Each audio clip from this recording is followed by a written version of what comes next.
उनका नाम, उनकी दोनों आंखें जा चुकी हैं। उनके आंखें अभी उनका ट्रीटमेंट चल रहा है, उनका घर भी गिरवी है और इस टाइम पे ट्रीटमेंट की इतनी जरूरत है। डॉक्टर ने कहा है कि उनको रोशनी आ सकती है, उम्मीद है, लेकिन उनके केस को 8 साल हो गए हैं।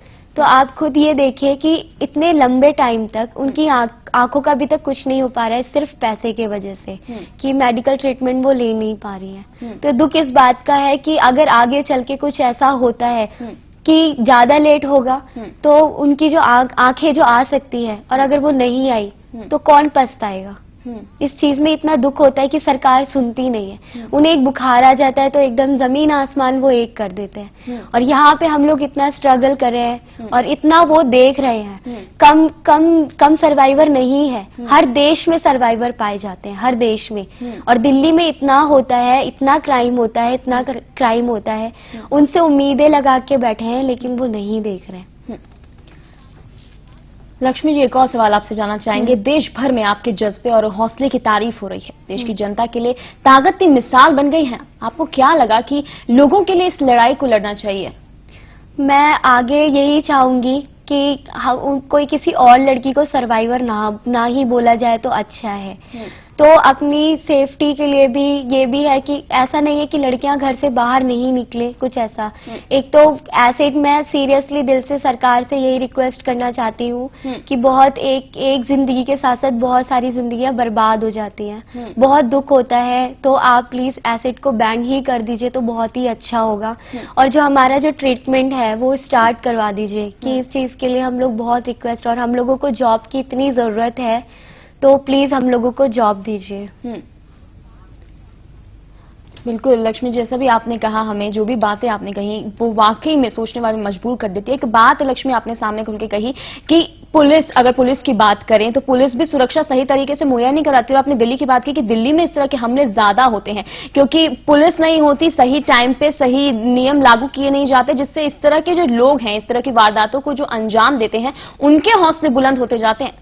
हाँ जी, कल मैंने एक केस पढ़ा था, मुझे ये याद नहीं है कि कहाँ का केस था वो, कि एक लेडीज को बेरहमी से पीटा जा रहा था और वो जो पुलिस वाले थे वो उसकी वीडियो रिकॉर्डिंग कर रहे थे। तो पुलिस को भी सिर्फ नाम के लिए कहा जाता है कि हाँ सिक्योरिटी है, लेकिन सिक्योरिटी कहाँ है कि उनकी आंखों के सामने इतना बड़ा क्राइम हो जाता है और वो देखते के देखते रह जाते हैं।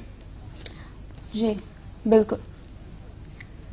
एक आखिरी सवाल लक्ष्मी आपसे जानना चाहेंगे, क्या आपको लगता है कि इस तरह के कानून जो बनाए हैं सुप्रीम कोर्ट ने, चलिए अच्छी बात है, गाइडलाइंस निकाली हैं, जिस तरह की लगातार मांग कर रहे थे, आप मांग कर रहे थे, आप जैसे लोग तमाम मांग कर रहे थे कि गाइडलाइंस बनाई है, क्या ये अब पूरी तरीके से रोक लगा पाएंगे? पूरी तरीके से जो इस तरह के हमले होते हैं महिलाओं के साथ, महिलाओं को ये दर्द झेलना पड़ता है, उन पर रोक लग पाएगी इस गाइडलाइन के बाद?